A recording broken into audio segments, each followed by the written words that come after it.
Esta es una pequeña presentación para poder conversar con Adrián, que está estrenando la película Quémenlos. Hola, ¿cómo te va? Hola, ¿qué tal, Compañeras, Adrián?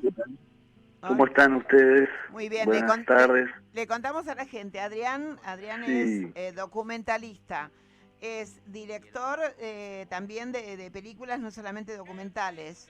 Integra el grupo ADN, Asociación de Directores y Productores de Cine Independiente. O sea, es un hombre con una larga trayectoria en el empuje, entre otras cosas, también con el tema central de la identidad, pero en alguno de tu filmografía. Pero hoy nos ocupa Quémenlos. ¿Fue ayer o va a ser el domingo que viene? Porque a mí se me confunde.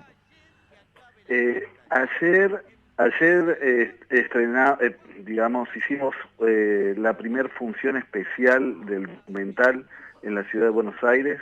Nos planteamos hacer una serie de funciones especiales por el aniversario de Rodobazo, con la película recién terminada. No queríamos esperar hacer todo el circuito de festivales, sino que se mostraron en un día que es particularmente sensible para la historia del movimiento obrero argentino y en particular de Córdoba. Por eso nos planteamos hacer funciones especiales en la ciudad de Rosario, en la ciudad de Córdoba y en el CCK en Buenos Aires. Yo estuve mirando el tráiler, no tuve oportunidad porque estaba en viaje, así que ayer no pude verla. Por eso la pregunta era si era ayer o era el domingo que viene. Si era el domingo que viene me tenías ahí.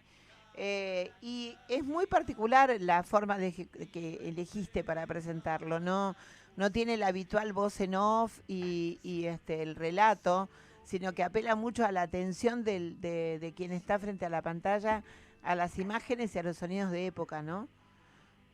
Así es, sí, la estructura está más parada sobre lo cinematográfico que sobre sobre las lógicas de estructuras narrativas periodísticas, donde hay, por lo general, eh, últimamente y desde hace un tiempo, un, un una fuerte utilización de las entrevistas a cámara.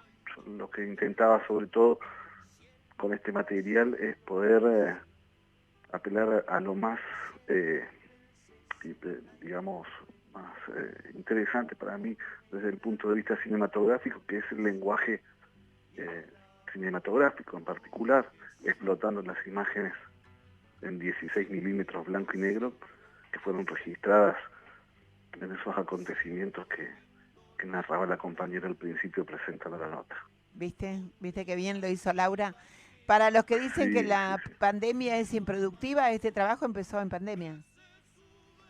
Sí, nosotros antes de la pandemia venimos trabajando hace unos cuantos años para poder recabar todo el material de archivo que surge no solamente de nuestra labor, sino de la protección de los archivistas que durante mucho tiempo han mantenido esos materiales. Esos materiales están en cinta, ahora digitalizados, y cuando se dio la pandemia, eh, apelamos a poder acceder a todos esos materiales. Laura. Entonces, bueno, buscamos lo posible, en particular lo que había ocurrido en Córdoba. Claro. Sí. Sí, yo tengo una pregunta bastante básica, que es ¿por qué se llama Quémenlos?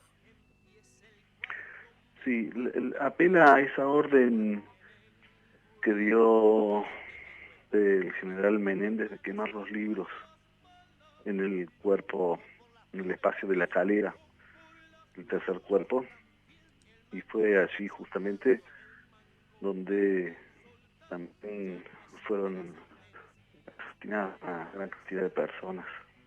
Entonces, eh, la película un poco surge con esta intención de hablar sobre los libros quemados en la dictadura, y hay una poesía, mejor dicho, un poeta alemán que dijo en algún momento, allí donde se queman libros se terminan quemando personas, y efectivamente eso ocurrió en Córdoba.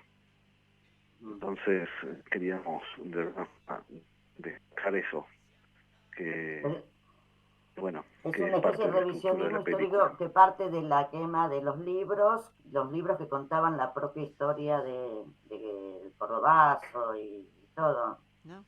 imagino. Así es, sí. Y a su vez porque también hay un manoseo que busca de alguna forma que estos materiales que tienen que ver con la historia de las luchas del movimiento obrero por derechos no sobreviva. Porque se ha luchado contra un poder muy grande, un poder que sigue existiendo, un poder que quiere limitar las posibilidades de decisión, una porción enorme de la sociedad por elegir sus líderes, sus representaciones, sus proyectos de país, y se convive permanentemente en esa disputa por el sentido y por incluso por el relato de la historia. Vemos cómo a diario se tergiversa con mentiras a través de la televisión, y la televisión que en aquellos años era registrada en forma de registros cinematográficos, pues, filmaba con esos formatos, no existía el desarrollo de la electrónica en este sentido. Bueno, también esos materiales sufren hoy por hoy los embates de la falta de recursos para mantenerlos en cinematecas, por ejemplo, que permitan que las actuales generaciones un poco escarben en nuestra historia, en estos materiales, y encuentren también allí algunas respuestas al presente.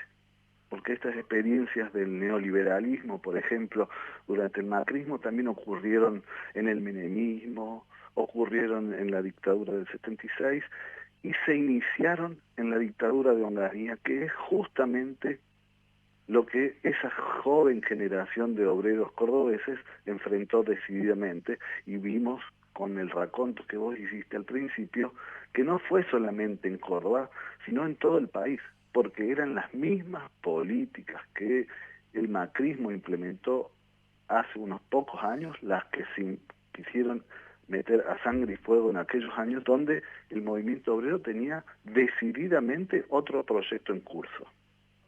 Sí, Otro el tema proyecto de en los curso, archivos y de las imágenes es sí, un tema gravísimo que pasa en nuestro país, que ahora se está tratando de revertir. Incluso sí, en Canal 7 están haciendo un archivo, porque más sí, allá de la censura había como una especie de inconsciencia, y además se grababan sobre lo grabado. Al menos en radio las cintas se borraban porque se grababan de vuelta. sí, Y entonces queda muy poco de este material que es tan rico.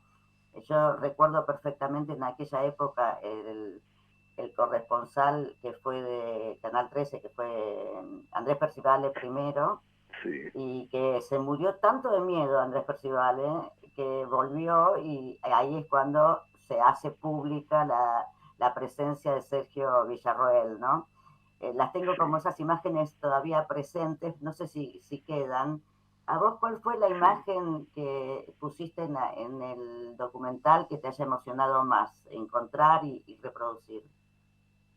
Mira, yo lo que me dediqué fue a compilar todas las imágenes de todas las productoras. Aquí Cervali grabó en Córdoba con una enorme cantidad de cámaras, más allá de los corresponsales que acabas de mencionar, eh, y con esa enorme cantidad de material que está dando vueltas desde hace muchos años, en gran medida, porque prácticamente estaba inédito el material. Lo que hice fue reconstruir las situaciones donde se desarrollaron los hechos, teniendo, como yo he nacido en Rosario, pero me vine muy chiquito con mis viejos a Córdoba, toda esa Córdoba la conocí tal cual se registró en aquellos años. Era muy similar la Córdoba de los años fines de los 70, 80, principios de los 80, a esa Córdoba que ya parece antigua, parece de otro siglo, y lo es. Tiene muchísimos años la ciudad de Córdoba, pero su arquitectura, su parque automotor, las vestimentas, las personas, es muy particular porque es el momento de la gran migración del campo a las ciudades donde encontraban lugar y trabajo en las fábricas, que se habían instalado a mediados de los años 50 en Córdoba. No fue un proceso previo. Entonces fue una primer generación de obreros automotrices la que dio un impulso fuertísimo a este movimiento social que había sido iniciado con los estudiantes. Y yo lo que hice fue recabar ese material. De los que más me gustó, de lo que vi allí, bueno, te podría mencionar momentos hermosos que me parecieron realmente hallazgos maravillosos, pero tengo los recuerdos muy pegados de lo que fue la quema de la Xerox, una multinacional, digo, o sea, que todos los hechos tenían que ver con manifestaciones de repudio de la sociedad de Córdoba, los que ya no querían más. Entonces, eso por ejemplo, esa quema de la Xerox, en un momento se hizo tan grave la situación, era la primera fotocopiadora que se instalaba ahí, ¿no? Se había dejado lugar a apertura el ingreso de las multinacionales en esos años, a partir de las políticas de Onganía. Y eso era muy reprimido, muy discutido y muy opuesto a lo que se había desarrollado hasta entonces. Incluso el gobernador de Córdoba tenía esa suerte de venta de Citroën, de ese concesionario que también fue quemada. Entonces, el material hermoso fue que en ese marco de esa quema, los bomberos, cuando eran abiertas las calles con la gente por delante, incluso que eran los mismos que habían estado quemando todo, se colgaban los chicos atrás de los carros de bomberos, felices todos. Esas imágenes de esos niños ahí colgados con saquito y pantalones cortos me producían mucha emoción verlas. Era otra, los obreros con sacos, digamos, con sus mejores ropas, yendo hacia el centro a una manifestación. Es otra época y es muy maravilloso verlas, las imágenes de archivo. Habrá que verlas. Estoy rodeada además de gente entusiasmada con tu película, así que tendremos que ir a verla. ¿Dónde se puede ver y a partir de cuándo? Mira, nosotros ahora vamos a armar toda la estructura de exhibiciones, que también, como nosotros somos básicamente documentalistas, venimos de una experiencia también de poder trabajar la etapa de exhibiciones más allá de las salas clásicas de cine también, sino en las alternativas y otros medios. Entonces, en cuanto tengamos ese diseño ya planteado ahora para la compatibilidad también con los festivales, vamos a hacerlo público y seguramente las estaré contactando para que hagamos público eso. Eso te iba a decir, que nos pases a nosotros la grilla y nosotros nos vamos a ocupar de difundirla.